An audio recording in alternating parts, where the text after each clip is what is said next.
मुंबईच्या साकीनाक्यात मॅनहोलमध्ये पडून एका व्यक्तीचा मृत्यू. 25 फूट खोल मॅनहोलमध्ये पडून असलम शेख यांचा मृत्यू. पालिका प्रशासनाच्या ढिसाळ कारभारावर प्रश्नचिन्ह.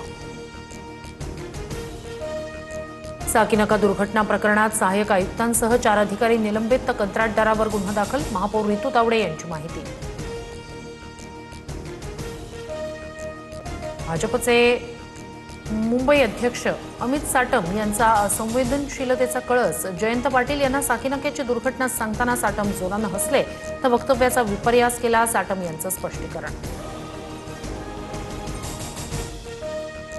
विधान परिषदेचे उपसभापती सचिन अहिर यांचा शरद पवार यांना फोन. उद्या भेटीसाठी येणार, फोनवरून पवारांना सांगितलं.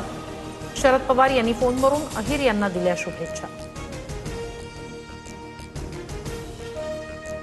उद्धव ठाकरेंची उद्या पत्रकार परिषद होणार. सचिन अहिर शिंदेंच्या शिवसेनेत गेल्यानंतर काय बोलणार याकडे लक्ष. मातोश्रीवर दुपारी 12:30 वाजता पत्रकार परिषद होणार. केतन अग्रवाल हत्या प्रकरणात आरोपी सिया आणि चेतनची लाय डिटेक्टर टेस्ट होणार. सूत्रांची माहिती. चौकशीत दोघांच्या जबाबात विसंगती आढळल्यानं टेस्ट घेण्याचा निर्णय. गडचिरोलीत मासेमारीसाठी गेलेल्या चौघांवर वीज कोसळली. एकाचा मृत्यू, 3 जखमी. चामोर्शी तालुक्यातील रेगडी इथली घटना. पावसापासून बचावासाठी झाडाखाली घेतला होता आश्रय. सांगली जिल्हा मध्यवर्ती बँकेच्या नोकर भरतीला मुख्यमंत्र्यांकडून ब्रेक. गोपीचंद पडळकर आणि सदाभाऊ खोत यांची माहिती. राष्ट्रवादीचे नेते जयंत पाटील यांना मोठा धक्का.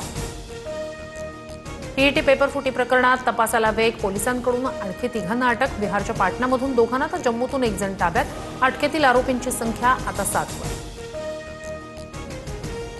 अहिल्यानगरच्या श्रीरामपूर शहरात भर दिवसा गँगवॉर. जुन्या वादातून तरुणावर धारदार शस्त्रानं हल्ला.